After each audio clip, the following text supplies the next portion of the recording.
ಶಹನವಾಜ್ ಶರೀಫ್ ಕೇಳಬೇಕು, ಆ ಟ್ರಂಪ್ ಕೇಳಬೇಕು, ಇಲ್ಲಿ पंप ಕೇಳಬೇಕು. रिक्शा वाला अच्छा है, पाकिस्तान अच्छा है. रिक्शा वाला अच्छा है, पाकिस्तान अच्छा है. मोदी जी तुम आगे बढ़ो, हम तुम्हारे साथ हैं. ಒಂದೇ ಒಂದು ಗೋಮಾತೆಯ ರಕ್ತದ ಹನಿ ಕಲಬುರಗಿಯ ಭೂಮಿ ಮೇಲೆ ಬೀಳಬಾರದು, ಬಿದ್ದರೆ ದೊಡ್ಡ ಕ್ರಾಂತಿ ಆಗುತ್ತೆ ಅನ್ನುವಂತ ಎಚ್ಚರಿಕೆಯನ್ನು ನಾವು ಈ ಸಂದರ್ಭದಲ್ಲಿ ಕೊಡ್ತಾ ಉಡಾದೋ ಪಾಕಿಸ್ತಾನಕ್ಕೂ ಈಗ ಹೇಳ್ತಿರ್ಬೇಕಾದ್ರೆ ನಮ್ಮ ದೇಶದಲ್ಲಿರುವಂತಹ ಕಾಂಗ್ರೆಸ್ ನಾಯಕರು ಯುದ್ಧ ಬೇಡ, ಯಾಕಂತ ಕೇಳಿದ್ರೆ ನಮ್ಮನ್ನೇನಾದ್ರೂ ಬಂದೂಕು ಕೊಟ್ಟು ಗಡಿ ಕಳಿಸ್ತಾರ ಅನ್ನುವಂತ ಭಯ ಇಲ್ಲಿಯ ನಮ್ಮ ಮುಖ್ಯಮಂತ್ರಿ ಸಿದ್ದರಾಮಯ್ಯನವರಿಗೆ. ಶಾಂತಿಯೇ ದೊಡ್ಡ ಅಸ್ತ್ರ, ಆದ್ರೆ 2 ಬಾರಿ ಕಾಂಗ್ರೆಸ್ಸಿನ ಅವಧಿಯಲ್ಲಿ ನೀವ್ಯಾಕೆ ಪಾಕಿಸ್ತಾನದ ವಿರುದ್ಧ ಹೋರಾಟ ಮಾಡಿದ್ರೆ? ಒಂದೇ ಒಂದು ದಾಳಿಗೆ ಪಾಕಿಸ್ತಾನ ಟೆರರಿಸ್ಟ್ಗಳನ್ನ ಸಂಗ್ರಹ ಮಾಡಿಟ್ಟಂತಹ ಸುಭಾನವರ ಮಸೀದಿ ಉಡೀಸಾಯ್ತು. ಯಾಕೆಂದ್ರೆ ಅಲ್ಲ ಉಳಿಸ್ಕೊಳ್ಳಿಲ್ಲ ಅವರಿಗೆ. ಒಂದೇ ಒಂದು ಬ್ರಹ್ಮೋಸ್ ಕ್ಷಿಪಣಿ ಅಲ್ಲಾಗೂ ತಡೆಯೋಕ್ಕಾಗಲಿಲ್ಲ, ಆ ಪಾಕಿಸ್ತಾನದ ಮೂಲಾಗೂ ತಡೆಯೋಕ್ಕಾಗಲಿಲ್ಲ. ಅಮೆರಿಕದ ಟ್ರಂಪ್ ಕಡೆ ಹೋಗ್ತಾರೆ, अल्लाह के नाम से हमारे ऊपर दया करो ट्रंप जी. ಅಮೆರಿಕಾದಲ್ಲಿರುವಂತ ಟ್ರಂಪ್ ಬಾಯಿಗೆ ಬಂದಂಗೆ ಮಾತಾಡ್ತಾರೆ.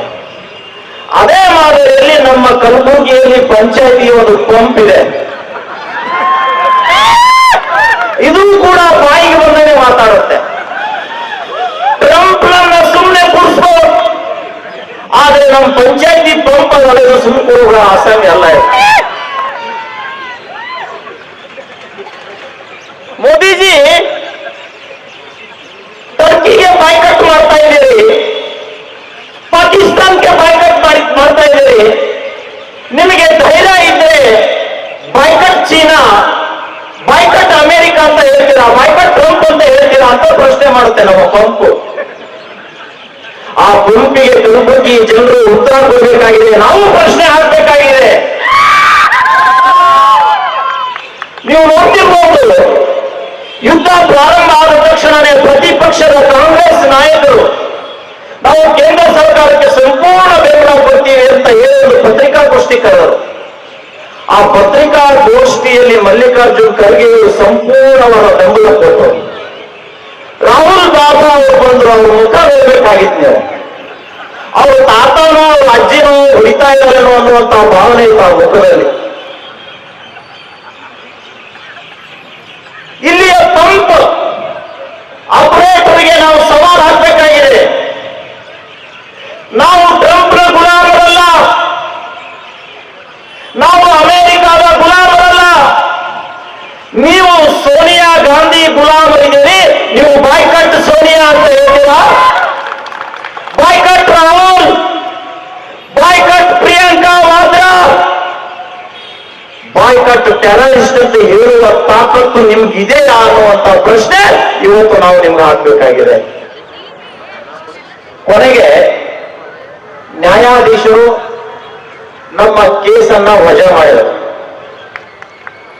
10 ವರ್ಷದಿಂದ ಭಾಷಣ ಮಾಡಿದಂತಹ ಕೇಸು ಕೇವಲ 3 ವರ್ಷದಲ್ಲಿ ಮುಗಿತು.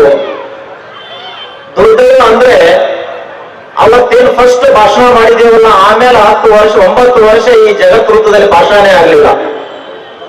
ಯಾಕೆ ಅಂತ ಕೇಳಿದ್ರೆ ನಮ್ಮವರಿಗೆ ಕೇಸ್ ಅಂದ್ರೆ ಭಯ. ಎಲ್ಲಿವರೆಗೆ ನಮ್ಮಲ್ಲಿ ಭಯ ಇರುತ್ತೋ ಅಲ್ಲಿಯವರೆಗೆ ಶತ್ರುಗಳ ಆಕ್ರಮಣ ನಮ್ಮ ಮೇಲೆ ನಿರಂತರವಾಗಿರುತ್ತೆ. 10 ವರ್ಷಗಳ ನಂತರ ಮತ್ತೊಮ್ಮೆ ಕಲಬುರಗಿಯ ನಾಗರಿಕರು ಈ ಜಗತ್ವೃತ್ತದಲ್ಲಿ ಭಾಷಣ ಮಾಡಲಿಕ್ಕೆ ಅವಕಾಶ ಕೊಟ್ಟದ್ದಕ್ಕಾಗಿ ಅವರಿಗೆ ಕೋಟಿ ಕೋಟಿ ವಂದನೆಗಳನ್ನು ನಾನು ಸಲ್ಲಿಸ್ತೇನೆ.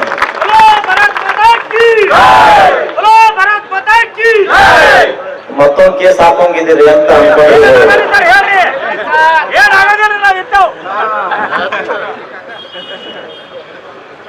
ಬಂಧುಗಳೇ, ಭಾರತಕ್ಕೆ ಸ್ವಾತಂತ್ರ್ಯ ಸಿಕ್ಕ ಮೇಲೆ ಮೊಹಮ್ಮದ್ ಅಲಿ ಜಿನ್ನಾ ಪಾಕಿಸ್ತಾನ ಪಾಕಿಸ್ತಾನದಲ್ಲಿ ಅಲ್ಲಿಯ ನಾಯಕರನ್ನ ಸೇರಿಸಿಕೊಂಡು ಒಂದು ಮೀಟಿಂಗ್ ಅನ್ನ ಮಾಡ್ತಾನೆ. ಆ ಮೀಟಿಂಗ್ ನಲ್ಲಿ ಒಂದು ಘೋಷಣೆ ಆಗುತ್ತೆ, ಹಸ್ಕೆ ಹಸ್ಕೆ ಲಿಯೇ ಪಾಕಿಸ್ತಾನ್, ಲಡ್ತೆ ಲಡ್ತೆ ಲೇಂಗೆ ಹಿಂದೂಸ್ತಾನ್. ನಗು ನಗುತ್ತಾ ನಾವು ಪಾಕಿಸ್ತಾನವನ್ನ ತೆಗೆದುಕೊಂಡಿವಿ, ಯುದ್ಧ ಮಾಡಿ ಹಿಂದೂಸ್ತಾನವನ್ನ ತೆಗೆದುಕೊಳ್ಳೋಣ ಅಂತ ಹೇಳಿ ಶಪಥ ಮಾಡ್ತಾರೆ.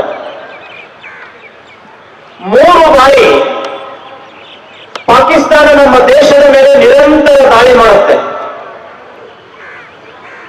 ಆ 3 ಯುದ್ಧದಲ್ಲಿ ನಮ್ಮ ಭಾರತದ ವೀರ ಸೈನಿಕರು ಪಾಕಿಸ್ತಾನಕ್ಕೆ ಸಗಣಿ ತಿನ್ನಿಸ್ತಾರೆ.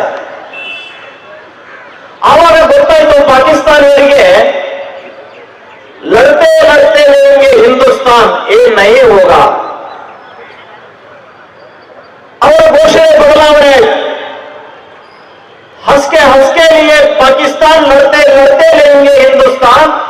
ಅದು ಆಗದೇ ಇದ್ದ ಕಾರಣಕ್ಕಾಗಿ ಹುಸ್ಕೆ ಲೇಂಗೆ ಹಿಂದೂಸ್ತಾನ್ ಅಂತ ಹೇಳಿ ಆತಂಕವಾದಿಗಳನ್ನ ಸೃಷ್ಟಿ ಮಾಡಿ ಭಾರತದ ಗಡಿಯಿಂದ ದೇಶದೊಳಗೆ ನುಗ್ಗಿಸಿ ದೇಶದಲ್ಲಿ ಬಾಂಬ್ ಬ್ಲಾಸ್ಟ್ ಅನ್ನ ಮಾಡಿ ಗುಂಡಿನ ದಾಳಿಯನ್ನ ಮಾಡಿ ಅಮಾಯಕರನ್ನ ಕೊಂದು ಭಾರತದಲ್ಲಿ ಜಿಹಾದ್ ಪ್ರಾರಂಭ ಮಾಡಿದರು.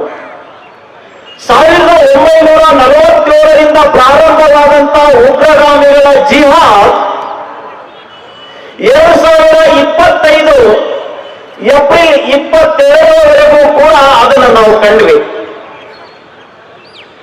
ಏಪ್ರಿಲ್ 22, 2025 ಮಧ್ಯಾಹ್ನ 2 ಗಂಟೆಗೆ ಕಾಶ್ಮೀರದ ಪಹಲ್ಗಾಂವ್ನಲ್ಲಿ ಇಡೀ ದೇಶದ ಮೂಲೆ ಮೂಲೆಯಿಂದ ಪ್ರವಾಸಿಗರು ಹೋಗಿರ್ತಾರೆ. ಹೆಣ್ಣು ಮಕ್ಕಳು